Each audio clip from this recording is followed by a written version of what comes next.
Olá pessoal, sou o professor Mozi Araújo, estou com vocês hoje com o curso de ventosa terapia. Então vocês vão ver que a minha abordagem é sempre tentando trazer um pouco de ciência, um conhecimento anatômico, fisiológico para vocês. Então hoje a gente vai, com esse curso, a gente vai trabalhar a parte teórica, ensinando aí algumas questões importantes, porque muita gente trabalha com ventosa. Porém, a gente vê que, a gente tem observado que algumas questões práticas, elas acabam sendo executadas de maneira inadequada, e aí a ferramenta que ela é interessante, boa para o trabalho aí na área musculoesquelética, acaba não trazendo os benefícios necessários. Então, eu vou dar todo o embasamento teórico para vocês e também a gente vai ver tudo na prática, como usar essa ferramenta que é simples de utilização. Porém, se não for feita da maneira correta, pode trazer alguns malefícios aí para os pacientes. Que já existe algumas evidências, estudos científicos, tentando investigar um pouco a ventosa. Ela ganhou muita popularidade nas Olimpíadas, quando o nadador Michael Phelps, bem conhecido aí de todos nós, um grande atleta, apareceu lá com as marcas da ventosa. Então toda a mídia ficou muito interessada, o meio científico aí também, os profissionais que trabalham com atletas, e aí se falou bastante aí sobre a ventosa. E aí é importante frisar a partir desse momento, de que em nenhum momento, pelo menos as entrevistas que eu assisti ou as reportagens que eu li, o Michael Phelps ele relatou que a ventosa aumentou o desempenho dele ou ele ganhou as medalhas por conta disso. A gente vai ver que um dos objetivos ou das indicações da ventosa seria no contexto do recovery, ou seja, da recuperação do atleta após competição. Existem estudos aí das Olimpíadas, desde Pequim, de Londres, e agora saiu os estudos aí do Rio de Janeiro, e o padrão ele é muito similar das lesões. Existem lesões no esporte que elas são traumáticas, esporte que tem contato, tem trauma direto, e tem muitos esportes que eles são por overuse, ou seja, excesso de uso ali das estruturas. Dentro das lesões de overuse, nós temos principalmente as lesões de tecidos moles, músculo, ligamento, tendão. Então, os atletas de natação não têm trauma direto, são lesões geralmente por excesso de uso, muito treino, muitas competições. O próprio Michael Phelps, ele nadou várias provas naquelas Olimpíadas. Então, acaba que as técnicas de recovery, ou seja, de recuperação, elas são importantes. Então, a ventosa entraria dentro dessa ideia, de recuperação dos atletas, é claro que associada a outras técnicas. Então, é importante frisar desde esse momento que ao oferecermos esse curso de ventosa terapia, não estamos querendo dizer que ele é a única ferramenta para se utilizar, mas sim, nós estamos fornecendo mais uma ferramenta para que você possa trabalhar com o seu atleta, com o seu paciente. Então, em momento algum, nós vamos tratar, por exemplo, uma dor crônica ou alguma patologia crônica com uma ferramenta só. Não tem essa proposta à ferramenta. Então, um dos grandes erros são esses pensamentos extremistas, ou de que a ferramenta ela resolve tudo, ou de que a ferramenta ela não resolve nada. Se bem que, se a gente for na literatura aqui, eu trouxe duas revisões sistemáticas, a gente observa o quê? Aqui para dor crônica e aguda, de que existe uma sugestão de um potencial efeito, mesmo que a curto prazo, da ventosa aí para as dores musculoesqueléticas principalmente. Então, é claro que na dor aguda a gente vai ter uma ação mais importante, uma efetividade um pouco melhor. E na dor crônica, como a gente bem sabe, e quem já foi meu aluno aí nos cursos presenciais principalmente, a gente fala muito sobre a dor e quão complexo é trabalhar um paciente com dor crônica. Então a ventosa, ela sim pode ser uma ferramenta de ajuda nessa analgesia aí, inicial. Existe uma outra revisão da literatura aqui, da utilização da ventosa, que aí traz para as condições de dor, como a outra revisão já está trazendo, mas também traz aí para acne, paralisia facial, então tem outras utilizações. Mas a gente vai observar que o que a gente mais utiliza é realmente para as disfunções musculoesqueléticas, para dores e principalmente dores mais agudas. Então, atualmente, a gente usa o quê? Existe uma bomba de vácuo, e ventosas de acrílico.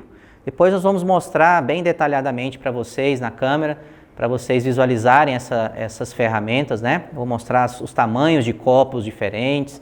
Então, a gente tem kits, né, de ventosas com 10 copos, com 17 copos, com 19 copos, com tamanhos diferentes para utilização. Então, atualmente, comercialmente falando, no Brasil, pelo menos, o que a gente mais tem são esses copos de acrílico com uma válvula, onde a gente vai encaixar essa bomba para gerar o vácuo ou essa pressão negativa. Quais seriam as indicações, então, da ventosa? Algumas coisas eu já falei aí no decorrer da minha fala. Então, as dores musculoesqueléticas, né? Então, dores musculares pós-exercício, dor tardia ao exercício, né? As disfunções articulares também. Sempre que são disfunções mais de tecidos moles, a ventosa teria uma ação mais interessante. Ali na parte ligamentar, tendínea e principalmente muscular, né? Se a gente fosse nomear aí um local, um tipo de dor que a gente teria uma ação melhor, seria a dor muscular. E aí, falando da fáscia, né, como a gente já comentou, existem as densificações da fáscia. O que seria essa densificação? São alterações estruturais que a gente tem na fáscia, principalmente aumento da sua espessura, né, uma desorganização ali das suas fibras, né, o que pode gerar problemas vasculares associados a essa região ali da fáscia. A fáscia ela é inervada, né, tem vários receptores sensoriais importantes ali, terminações nervosas livres, mecanoseptores. Então acaba que quando tem essas densificações da fáscia, isso altera em vários quesitos aí aquela região ou um conjunto de músculos ou cadeias musculares. Então trabalhar em cima dessas densificações é importante também.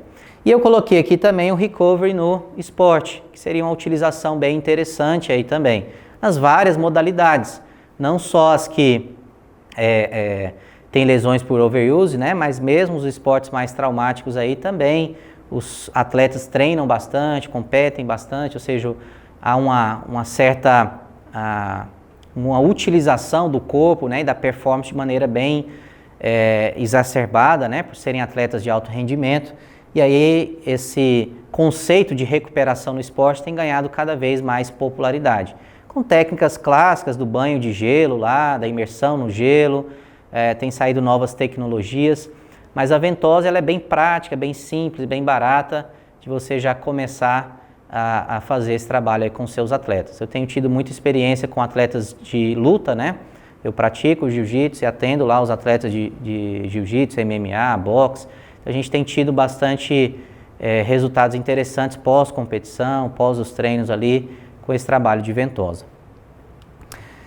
E os cuidados? Então, essa imagem aí na tela de vocês, ela é bem impactante, que mostra justamente, no meu ponto de vista, né, esse exagero na utilização da ventosa. Então, essas marcas, ao chegar nesse nível de estimulação, eu acho desnecessário, eu acho que já passou do limite. Então existe esse mito muito em cima da ventosa, primeiro de que tem que deixar essas marcas.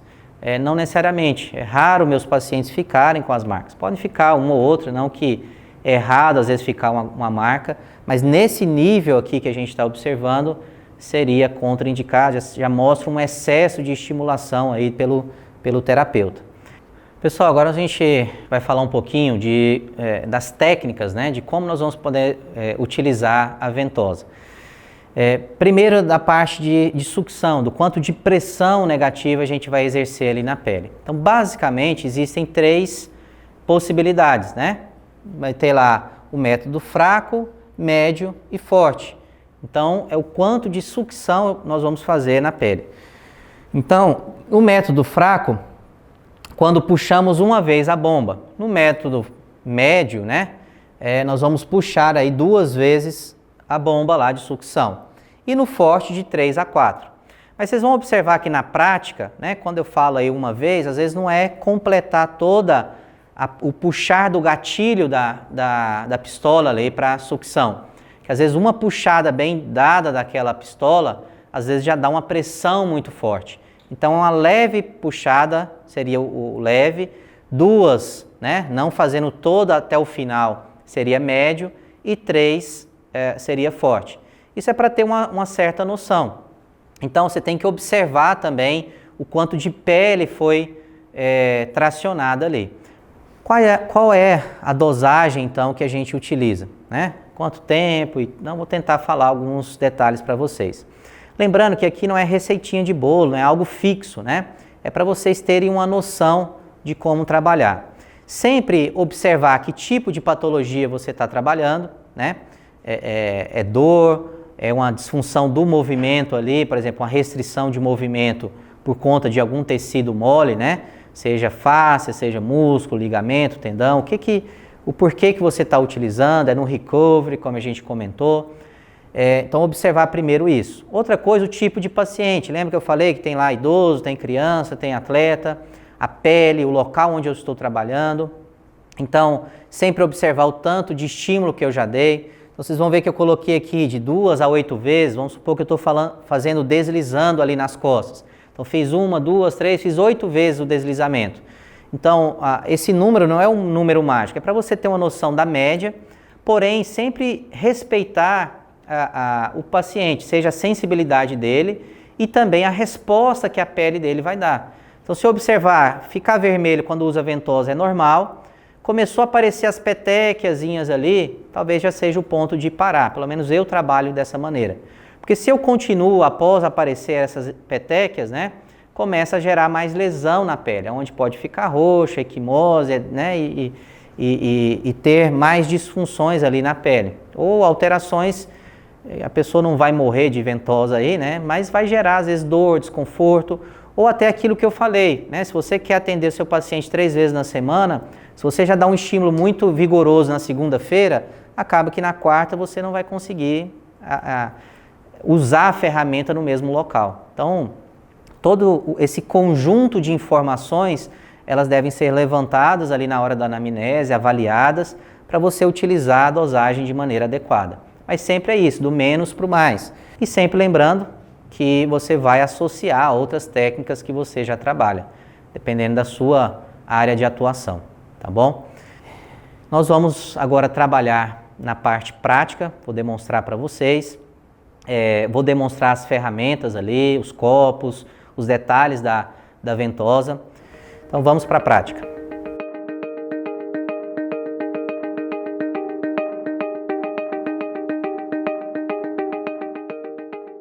Então, pessoal, vamos começar a nossa prática. Antes de iniciarmos a demonstração na nossa modelo, é importante frisar inicialmente de que nós vamos trabalhar aqui mostrando de maneira geral a utilização da ventosa dentro daquelas técnicas que eu comentei anteriormente.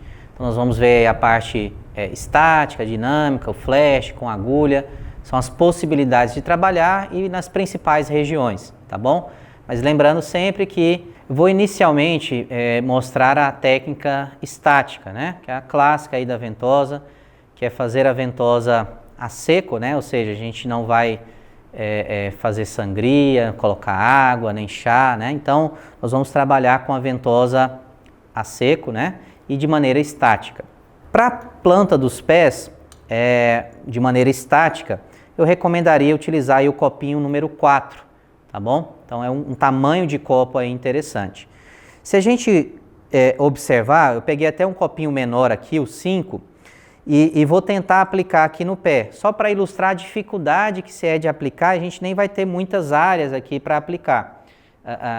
Então, por exemplo, ó, se eu tentar aplicar aqui no dorso, vocês vão ver que o copinho ele até pega, mas ele não fixa muito bem. Então, não recomendaria a utilização da ventosa no dorso do pé, perto aqui do maléolo, né? Então, no entorse de tornozelo não seria muito indicado, até pelo edema agudo ali, né? Fica um pouco mais complicado de nós trabalharmos. Então, a gente vai trabalhar mais na planta dos pés. Então, na planta dos pés, na fasciite aqui, ou por alguma outra disfunção, nem toda dor ou alteração na planta dos pés é fasciite. Eu vou mostrar primeiramente de maneira estática, depois a gente vai voltar e fazer o trabalho todo dinâmico com deslizamento, tá bom? Eu utilizaria então aí o copo número 4, que é um copo não o menor, mas o segundo menor aí, né? Então acoplei aqui na pistola. A ideia é pegar em 2 pontos aqui no pé, pegando a parte após a região aqui do calcâneo, mais no início aqui do calcâneo, e um outro mais no antepé aqui, para pegar toda a região da fáscia. Então venho, acoplo aqui, faço a sucção. Geralmente, por ser uma área um pouco mais tensa, eu tenho que fazer pelo menos 2 sucções, não completa da pistola, mas 2 pequenas. E aí faço uma sucção um pouco mais no antepé ali, o próximo do antepé, né? Um pouco mais acima da primeira que eu coloquei. Então esse seria o posicionamento. Lembrando, quanto tempo eu vou deixar? De 30 segundos a 5 minutos. Ah, quanto que eu sei? Depende muito da sensibilidade, depende do tipo de tecido local. Aqui na face plantar daria para ficar aí os 5 minutos. Então deixei 5 minutos inicialmente, retiro, palpo novamente, vejo o que precisa ser feito. É claro que depois eu vou mostrar aqui de maneira dinâmica. Então estática seria isso. Vai estar tendo o efeito mecânico, o efeito na parte sensorial e tem o efeito vascular, mas muito localizado, aonde está a circunferência. Então lembrando sempre que o efeito da ventosa estática geralmente é mais na região aonde ela está fixada. E também depende da circunferência ali da ventosa, tá bom? É claro que todo estímulo no corpo tem alguma informação que vai para a medula, que chega para o sistema nervoso central, tem alguma ação sistêmica também, mas geralmente é mais concentrada ali na ação local. Para retirar, puxa o pino, vocês vão ver que vai ficar uma marcazinha da ventosa, é normal ali, né? Mas nada exacerbado, foi dentro do normal. E aí depois eu vou mostrar a parte dinâmica. Vamos trabalhar agora a parte do joelho, de maneira estática, né? Lembrando que a gente está fazendo primeiro o trabalho estático. Vou colocar um apoio abaixo aqui dos joelhos, pode ser um travesseiro, um apoio aí para o corpo, né? E nós vamos trabalhar também de maneira estática aqui no joelho. Então vamos supor que tem dor no joelho, uma dor mais geral, né? Quero trabalhar a ventosa estimulando a circulação local. Então agora a gente já pega as ventosas um pouquinho maiores, né? Vou pegar aqui o copinho número 1. Então, vou pegar 3 copos, que é o que a gente vai trabalhar, e a pistola. O primeiro copinho eu posso utilizar aqui um pouco acima da patela, né? No tendão patelar aqui, né? Na posição um pouco mais superior. Então, faço uma sucção de maneira que fixe o copinho. Se eu observei, puxei muito, posso desfazer e aplicar novamente. Se eu fiz pouco, como que eu sei que eu fiz pouco? Às vezes a ventosa vai ficar saindo, né? Então eu posso aplicar novamente. Um cuidado nessas regiões mais laterais, à medida que a pele, você vai succionando, a pele vai tracionando, e aí as outras ventosas vão ter um pouco mais de dificuldade de fixação. E a lateral aqui, geralmente ela é um pouco mais, tem mais proeminência óssea e tudo mais. Então, essa lateral, fique atento aí na sucção, às vezes você precisa fazer uma succionada um pouco maior. Tá? Então observe, tá vendo que eu estou dando, né, usando o indicador e o polegar para dar uma balançada aqui na ventosa para ver o quanto que ela fixou. Então retirou, avalie, vê se está ok, se ela não está perdendo a pressão negativa. E a outra vai ser por dentro. Abrir um pouquinho, pode girar um pouquinho aqui só para gente, ó. Então vai ser por dentro, eu faço a sucção, confiro lá se as ventosas estão ok, né? Então faço. E aí posso deixar ali também até 5 minutos. Após 5 minutos, reavalio. Se tiver a necessidade, eu aplico novamente e deixo mais 5 minutos, tá bom? Então essa é a utilização estática aqui na região do joelho. Agora nós vamos trabalhar o método deslizante, que é um dos mais praticados também aí na ventosa. Esse é um método que a gente tem que ter alguns cuidados, né? Como a gente já viu, a pressão que eu vou exercer, o tanto de sucção, né? Tem que ser cautelosa. Quanto mais sucção eu fizer, mais tecido eu vou mobilizar. E aí lembra que tem a parte sensorial que a gente está estimulando também. Só que se eu não tiver cuidado com o tanto de estímulo, não só a parte vascular, a pele, em questão de ficar o roxo lá ou até ter queimaduras, mas também a parte sensorial. Tem pessoas que já estão mais sensíveis por conta da dor. Então, um estímulo muito vigoroso pode ser muito desconfortável. Então, a gente sempre vai respeitar a sensibilidade do paciente. Não quer dizer que ele não vai sentir nada, mas tem que ser suportável, né, a sua estimulação. Então, eu vou mostrar algumas maneiras que nós podemos trabalhar. A primeira dessa parte deslizante é deslizando o copo e às vezes fazendo um pouquinho de pressão. Então, ó, vou começar aqui de membro inferior, eu faço a sucção. Então, geralmente no método deslizante a gente trabalha com no máximo 2 copos, porque eu preciso ter a mão ali no copo para trabalhar. Então, ó, um cuidado que eu tenho que ter, ao colocar a mão no copo aqui, eu tenho que ter cuidado para não triscar na válvulazinha, porque se eu encostar na válvula, dependendo da ventosa que você está trabalhando, você vai tirar o ar, vai tirar a pressão negativa e aí não vai funcionar. Então tem que ter esse cuidado na hora de manipular. Eu posso pegar por cima, fazendo a mão mais como se fosse em concha, né? Pegando ali a ventosa, ou às vezes eu posso pegar de lado, né? Na ventosa. Dessa maneira eu deixo livre aqui a região da válvula e aí eu não encosto toda hora na válvula e ela fica perdendo a sucção. Lembrando também que às vezes pode se perder a sucção não por encostar na válvula, mas às vezes você passou óleo ou creme demais. Então você pode às vezes tirar o excesso, ou por outros motivos, né? Então, às vezes você succionou muito pouco, então está sempre atento a essa questão. Mas sempre lembrando, ir do menos para o mais, não exagerar inicialmente na sucção. Então vamos lá, ó, faço a sucção. Então senti, ó, fixou, né? Agora eu geralmente gosto de pegar assim, ó, com essa pegada, entrando um pouco do indicador dobrado e o polegar. Mas pode pegar por cima também, tanto faz. E aí eu vou pressionar um pouquinho, ó, pressionando e vou deslizando. Então eu vou sentindo o quanto que está agarrando ali o tecido, o quanto que está tenso, está aderido ali os tecidos e o quanto que a ventosa está mobilizando. Se tiver muito aderida, eu quase não estou conseguindo movimentar, pode ser que na verdade você succionou demais, então eu tenho que retirar e aplicar novamente. Aqui no dela, ó, tem um pouquinho de resistência, mas eu percebo que é móvel, ó, consigo mover a ventosa. Então eu trabalho em todo o trajeto da musculatura, ó, pegando o posterior, ó, o gastrocnêmio medial, lateral. Tá vendo? Ó, que às vezes quando eu vou muito para a lateral, ela pode perder a sucção. É normal. Por isso eu falei de estar sempre com a pistola próxima. Aí eu vou de novo, dou a sucção necessária e aí eu vou trabalhando de maneira dinâmica, né?